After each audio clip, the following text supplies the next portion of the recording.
क्या हुआ मामी? आप किसे ढूंढ रही हैं? आज तो आपने मेरा स्वागत भी नहीं किया, मुझे भीतर भी नहीं बुलाया, मुझे दुलार भी नहीं किया। कोई बात नहीं, मैं स्वयं आ जाता हूँ। वैकुंठ मेरे लिए पराया थोड़ी है, ये तो मेरा भी निवास है ना।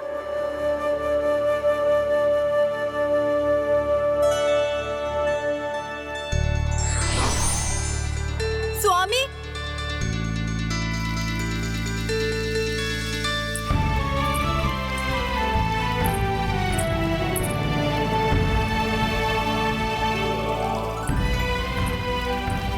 वाह वाह मामी जी, वाह।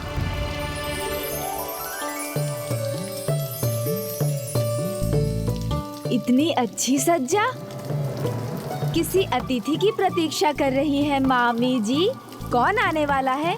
ये सब सजावट किसके लिए है? हाँ वो मेरे लिए। समझ गया, ये सब आपने मेरे लिए ही किया है। धन्यवाद मामी जी।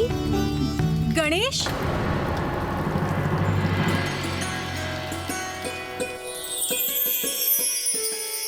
वाह मामी जी, आज तो बड़ा विशेष स्वागत हो रहा है मेरा। इतने सारे, इतने स्वादिष्ट पकवान, आहा, आनंद आ जाएगा। आप अपने हाथों से खिलाएंगी ना मामी जी? आइए ना मामी जी, मुझे भोजन परोस दीजिए ना।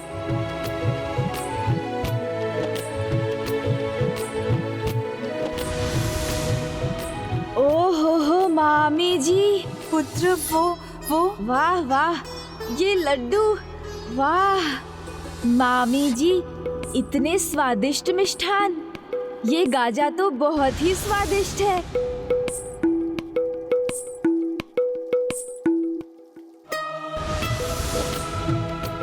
ये भी बहुत स्वादिष्ट है।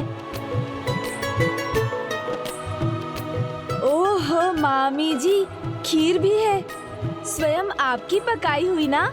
गणेश, ये सब मैंने अपने पुत्र के लिए। मामी जी, ये खीर तो शरद पूर्णिमा की खीर जितनी स्वादिष्ट लग रही है। ये अपने हाथों से मुझे खिलाइए ना।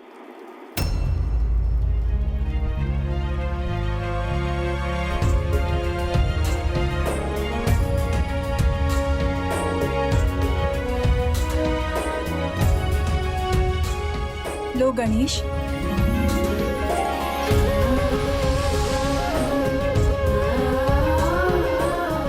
आहा, आनंद आ गया मामी जी।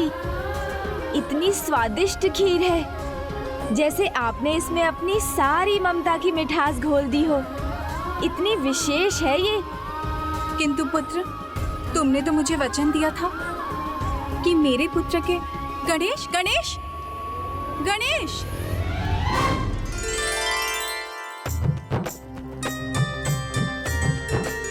मामी जी, खिलौने भी कितने सारे हैं, किंतु मैं तो अब इनसे नहीं खेल सकता ना, बड़ा हो गया हूँ ना। किंतु मामी जी, ये तो बहुत। गणेश, ये तो मेरे पुत्र के। वाह मामी जी, इतने सुंदर वस्त्र, बहुत अच्छे लगेंगे मुझ पर। वाह, इतने अच्छे वस्त्र, किंतु थोड़े छोटे हैं। गणेश, ये भी तो। कोई बात नहीं, छोटे हैं तो क्या हुआ, मैं पहन लूंगा।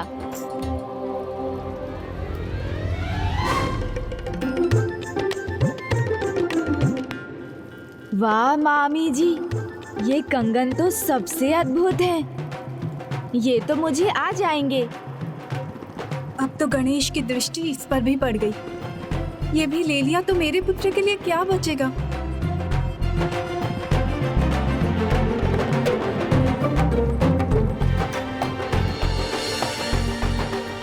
गणेश, गणेश, ये तो मेरे पुत्र के लिए है। प्रभु मयूरेश्वर रूप में हमें वचन दिया था तुमने कि मुझे पुत्र रत्न की प्राप्ति होगी, जिसे सदा मेरे साथ पूजा जाएगा। ये सब तो मैंने उसी के लिए किए हैं। और ये कंगन भी उसी के लिए है। गणेश, गणेश, मैं अब और प्रतीक्षा नहीं सहन कर सकती। मुझे बताओ वो कहाँ है और तुम अपना वचन कब पूर्ण करोगे गणेश? मैं उसी के लिए तो आया हूँ मामी जी। तो शुभ कार्य में विलंब क्यों गणेश? मुझे शीघ्र अपने पुत्र से मिलवा दो ना। अच्छा मामी जी, तो अब आप मेरे साथ आइए।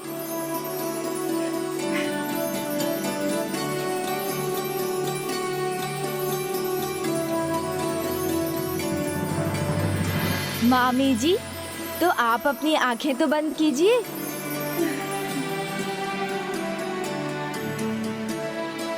अब आंखें खोलकर देख लीजिए अपने पुत्र को। वो तो आपके सामने ही है माँ।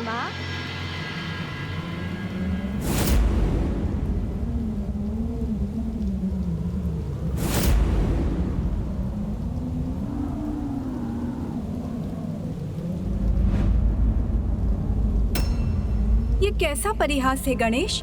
मेरा पुत्र कहाँ है? मैं ही आपके पुत्र रूप में आया हूँ माँ।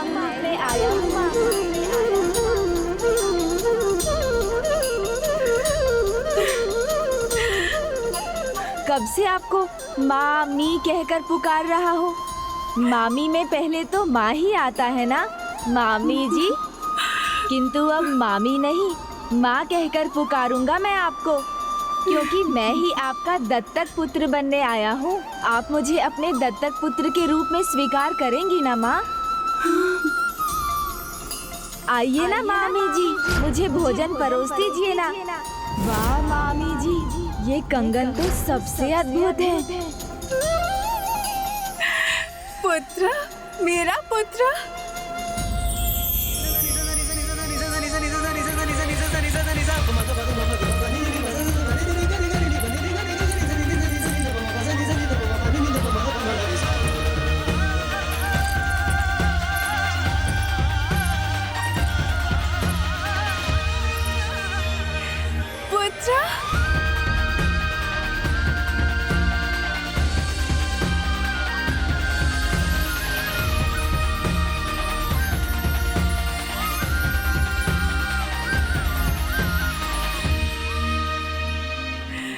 पुत्र, तुम मेरे पुत्र हो।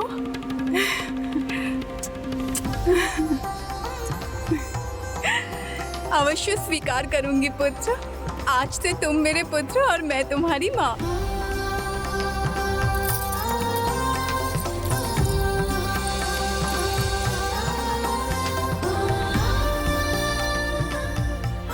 तब मुझे अपनी गोद में बैठने दीजिए ना माँ। हाँ पुत्र, क्यों नहीं।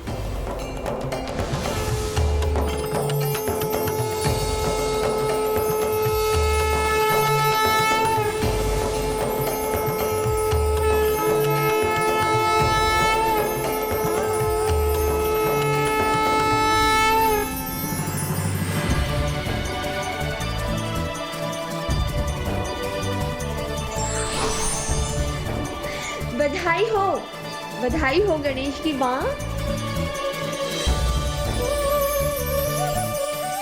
सुनती है गणेश की माँ? कहाँ है आप?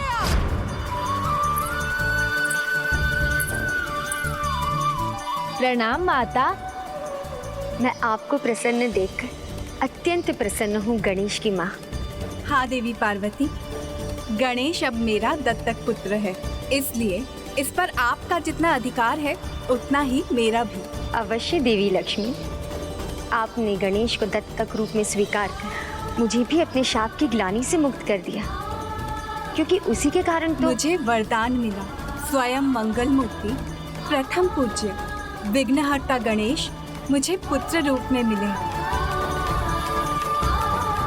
गणेश को पुत्र रूप में पाकर मैं धन्य हो गई देवी, मैं धन्य हो गई। धन्य तो अब ये संसार होगा देवी लक्ष्मी, जब माँ और पुत्र अर्थात देवी लक्ष्मी और प्रथम पूज्य गणेश की पूजा दीपावली के शुभ अवसर पर एक साथ होगी। उससे गणेश की शुभता और लक्ष्मी की समृद्धि प्राप्त होगी। दीपावली के शुभ अवसर पर एक साथ होगी, उससे गणेश की शुभता और लक्ष्मी की समृद्धि प्राप्त होगी।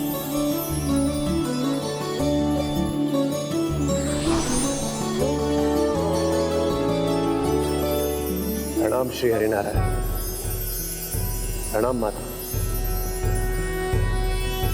वक्रतुंड महाकाय सूर्यकोटि समप्रभ निर्विघ्नं कुरु मे देव सर्वकार्येषु सर्वदा।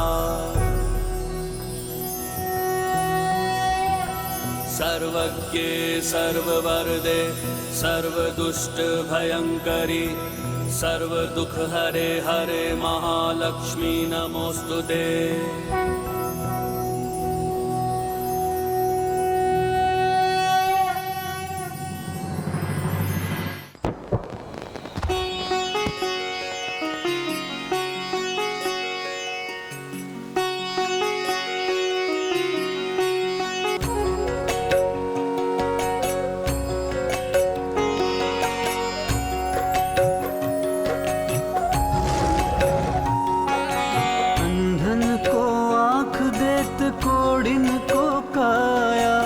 बांझन को पुत्र देते निर्धन को माया।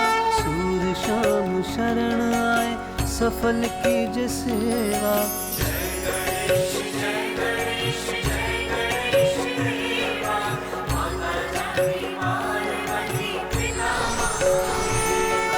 दीनन की लाज राखो शंभु सुतकारी। कामना को पूर्ण करो जग बलहारी। दीनन की लाज राखो शंभु सुतकारी।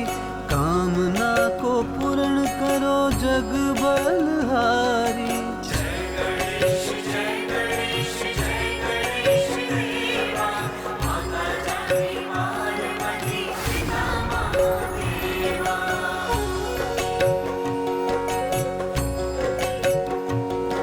कल्याण।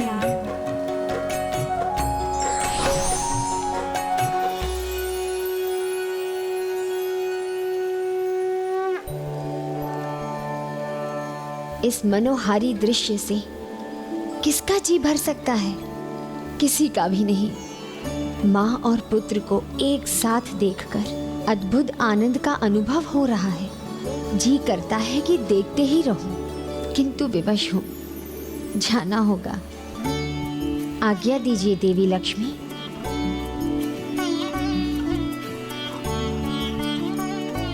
देवी लक्ष्मी, दुखी मत होइए। आपको आपकी ममता से कोई वंचित नहीं कर सकता। और अब तो विघ्नहर्ता स्वयं आपके पुत्र हैं, तो निश्चिंत रहिए। जब तक आपका मन हो तब तक आप अपने पुत्र को अपने साथ वैकुंठ में रखिए। मेरा परम सौभाग्य है माँ, जो मुझे दो माताओं का प्रेम और आशीर्वाद प्राप्त हो रहा है। मैं तो सदा अपने पुत्र पर प्रेम और वात्सल्य की वर्षा करना चाहती हूँ। अधिक से अधिक समय उसके साथ बिताना चाहती हूँ,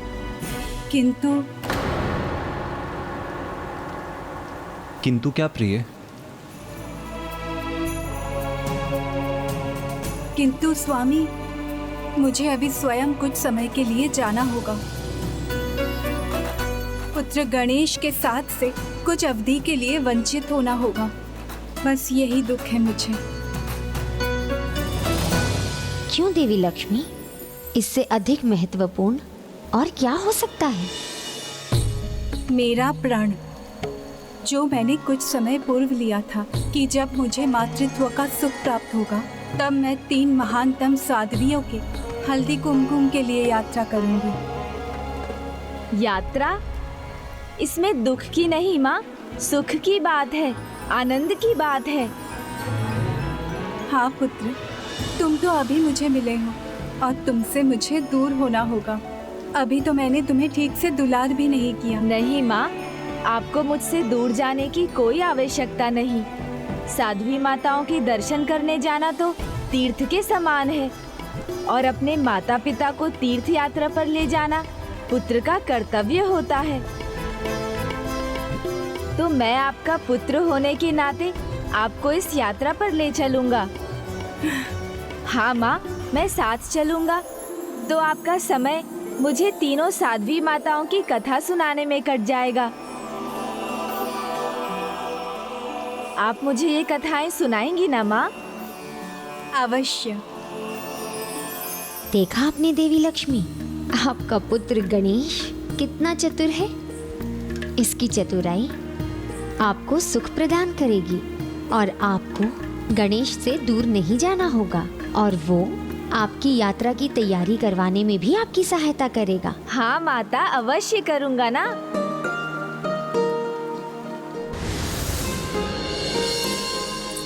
माँ, हाँ पुत्र। माँ, मैंने कह तो दिया मैं आपको हल्दी कुमकुम करने लेकर जाऊंगा, किंतु ये तो मुझे पता ही नहीं कि हल्दी कुमकुम होता कैसा है।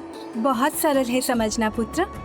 हल्दी और कुमकुम का लेप होता है, जिससे मुझे 3 साध्वियों का तिलक करना होगा और उन्हें सुहाग की सामग्री जैसे कि मांग टीका, सिंदूर, काजल, कंगन, पायल, लाल वस्त्रों का जोड़ा उन्हें भेंट कर उनसे उनका आशीर्वाद लेना है और उनके परम सौभाग्य की कामना करना है। लीजिए माँ, मैं आपकी सहायता कर देता हूँ। अरे पुत्र, तुमने क्यों पोटली उठा ली? माँ, पुत्र का धर्म है माता पिता की सेवा करना, और पुत्र के होते माँ को भार उठाना पड़े, ये तो अनुचित होगा ना माँ। अब मैं तैयार हूँ, चलिए माँ। अच्छा, माँ और पुत्र मिल गए तो दोनों मुझे भूल ही गए। नहीं नहीं, हम तो आशीष लेने आपके पास ही आ रहे थे।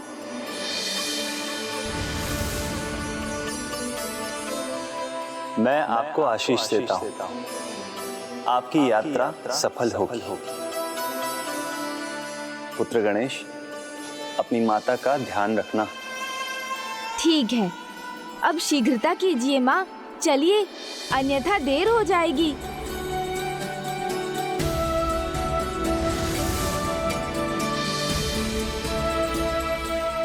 अपनी संतान के साथ यात्रा करने का आनंद ही कुछ और है। माँ, आप तो शांत हो गई। पहले ये तो बताइए, हम किन साध्वी माताओं के पास जाने वाले हैं? जिन साध्वी देवियों के पास हम जाएंगे उनका नाम है देवी सावित्री। आप मेरे पति की आत्मा को नहीं ले जा सकते यमराज। देवी सुमति अपने पति धर्म की तपोबल को आधार बनाकर सूर्य देव से ये प्रार्थना करती हूँ कि मेरे पति के प्राणों की रक्षा के लिए आज उदित ही ना हो। किंतु सर्वप्रथम हम जाएंगे गुरु माता देवी अरुंधति के आश्रम।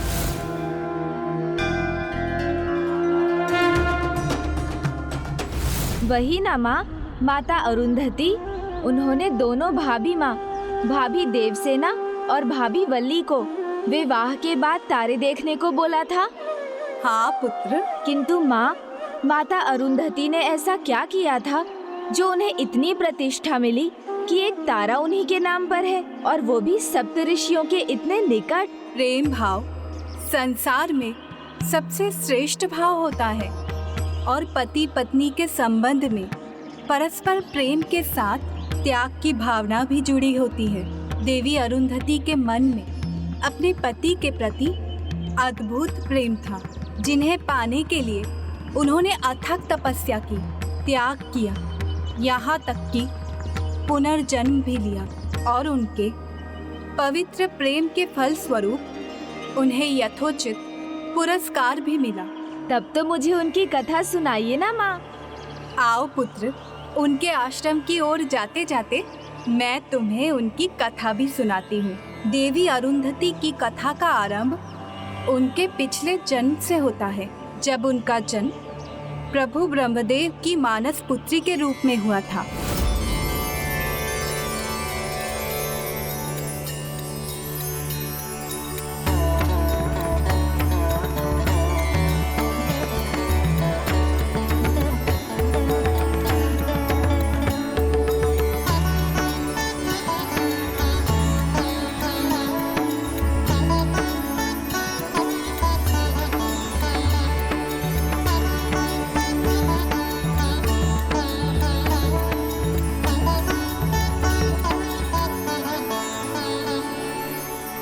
अद्भुत, अकल्पनीय। भाग्यवती भव, हे महान सृष्टि रचयिता, मैं भी आप ही की रचना हूँ, आपकी मानस पुत्री हूँ। कृपा कर मुझे मेरा नाम दें और मुझे ज्ञान प्रदान करें। सूर्य का तेज और चंद्रमा की शीतलता, दोनों का अद्भुत समन्वय है तुम्हारी सौम्यता में। तुम्हें एक ही नाम दिया जा सकता है, वो है संध्या। वो है संध्या। धन्यवाद पिताश्री। नाम तो तुम्हें प्राप्त हो गया पुत्री संध्या। बात रही ज्ञान की, वो तो तुम में पहले से ही है, उसे केवल जागृत करने की आवश्यकता है पुत्री। तो पिताश्री, मुझे उस ज्ञान को जागृत करने का उपाय बताने की कृपा कीजिए। पुत्री, गुरु बिना ज्ञान नहीं, ज्ञान बिना जीवन सार्थक नहीं। ज्ञान, ध्यान, धैर्य और कर्म सब कुछ गुरु द्वारा ही प्राप्त होता है। इसलिए सर्वप्रथम तुम्हें उचित गुरु का चयन करना होगा। किंतु मैं अपना गुरु कैसे ढूंढूंगी? और यदि मैंने उन्हें पहचान भी लिया, उनका चुनाव भी कर लिया, तो क्या वो मुझे अपना शिष्य बनाएंगे? जिस प्रकार शिष्य उचित गुरु पाने की कामना रखते हैं, उसी प्रकार गुरु भी योग्य शिष्य पाने की लालसा रखते हैं।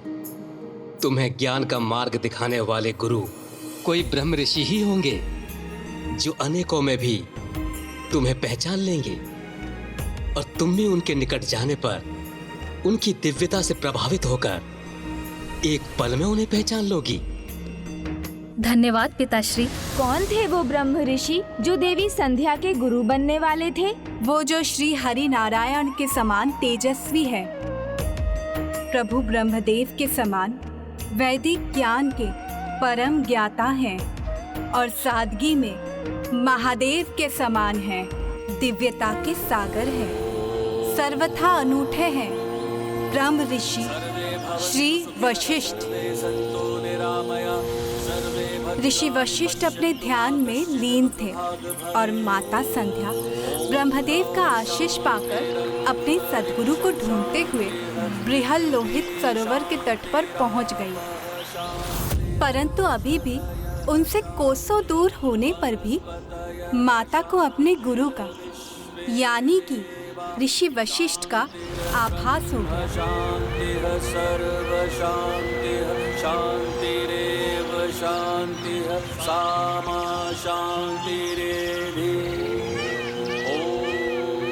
कितना अद्भुत और दिव्य वातावरण है। यहाँ पहुँचते ही मेरा मन का झुकाव ध्यान समाधि की ओर जाने लगा है।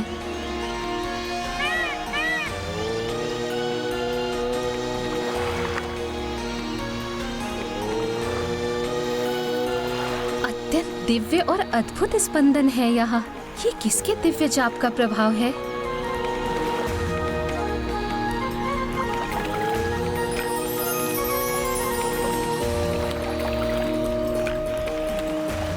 तुम्हें ज्ञान का मार्ग दिखाने वाले गुरु कोई ब्रह्म ऋषि ही होंगे और तुम भी उनके निकट जाने पर उनकी दिव्यता से प्रभावित होकर एक पल में उन्हें पहचान लोगी।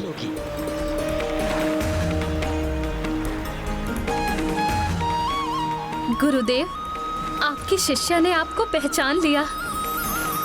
ब्रह्म ऋषि श्री वशिष्ठ के दिव्य आभा का ऐसा प्रभाव हुआ उन पर कि माता के मन का रुझान ध्यान और समाधि की ओर ही हो गया। वो गुरुदेव की दिशा में बढ़ती ही चली गई। उन्हें इसका भी ध्यान न रहा कि वो सरोवर की गहराई में उतरती जा रही हैं, किंतु रुकना अब संभव नहीं था। उन्हें तो अपने गुरु के पास पहुंचना था और वो आगे बढ़ती ही चली गई। परंतु आज कोई बाधा उन्हें कहाँ रोक सकती थी?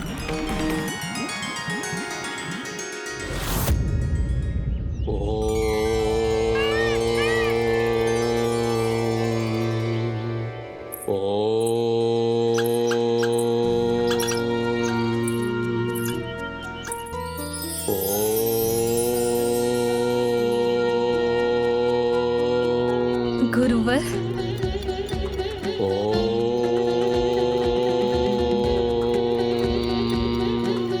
प्रणाम गुरुदेव।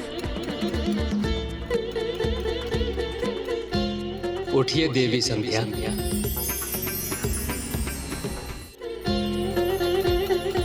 हे गुरुदेव, मेरा परिचय मांगे बिना ही आपने मुझे पहचान लिया गुरुदेव। योग्यता को परिचय की आवश्यकता नहीं होती देवी। जिस प्रकार आप मुझे ढूंढ रही थी, उसी प्रकार मैं भी आपकी प्रतीक्षा में था। मेरी शिष्या बनने के लिए स्थान ग्रहण कीजिए देवी संध्या। हे गुरुदेव, शिष्या का मन गुरु से अधिक कौन समझ सकता है? मेरे मन में क्या है ये तो आपको भली भांति ज्ञात है। शिष्या के रूप में मुझे स्वीकार कर मेरे ज्ञान को जागृत करने की कृपा कीजिए। जिन गुरु वशिष्ठ ने उनका ज्ञान जागृत किया, उन्हें तप का ज्ञान दिया। देवी संध्या पर उनकी दिव्यता का प्रभाव हुए बिना कैसे रह सकता था? गुरु के प्रति उनकी श्रद्धा ने उनके मन में एक और इच्छा को जन्म दिया, सदा गुरु के साथ रहने की इच्छा। उनके अथाह ज्ञान सागर से निरंतर ज्ञान की मोती चुनते रहने की इच्छा, उनकी सेवा करने की इच्छा, उनकी शिष्या ही नहीं, उनकी अर्धांगिनी बनने की इच्छा। तो क्या गुरु वशिष्ठ ने भी उन्हें स्वीकार किया? क्या उनके साथ देवी संध्या का विवाह भी संपन्न हुआ माँ? नहीं पुत्र, उन्हें अपने मनचाहे वर को पाने के लिए घोर तपस्या करनी पड़ी थी। ओम नमो वासुदेवाय नमः। ओम नमो वासुदेवाय नमः। ज्ञान प्राप्ति के क्रम में गुरु ने उन्हें इच्छा पूर्ति करने की तप विधि भी सिखाई और देवी संध्या गुरु वशिष्ठ को अपने पति रूप में पाने के लिए घोर तपस्या करने लगी।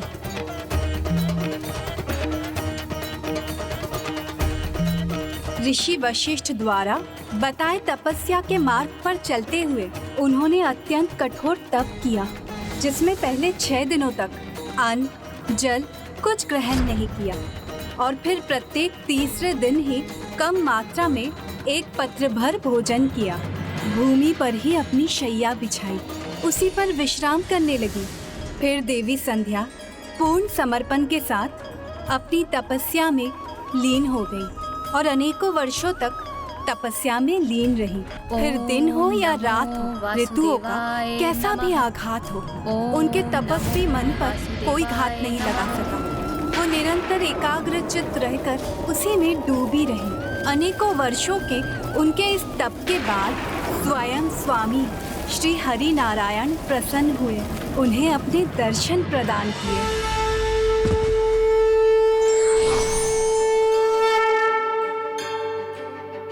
ब्रह्मलोक को अपने तेज से प्रकाशित करने वाली कन्या ने इतना कठोर तप कर अपनी देह को कितना दुर्बल बना लिया है। उठिए देवी, आपकी तपस्या संपन्न हुई। मैं आपको दिव्य ज्ञान, दिव्य दृष्टि और दिव्य वाणी का वरदान देता हूं।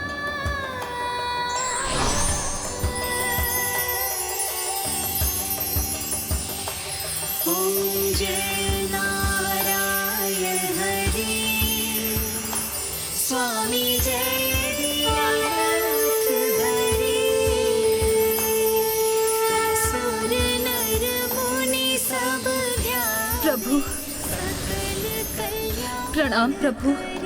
देवी, मैं आपकी तपस्या और आपकी निष्ठा से अत्यंत प्रसन्न हूं। मेरे वरदान के अतिरिक्त मैं आपको आशीर्वाद भी देता हूं कि आपने जिस इच्छा से यह अनुष्ठान किया है वो अवश्य पूर्ण होगा।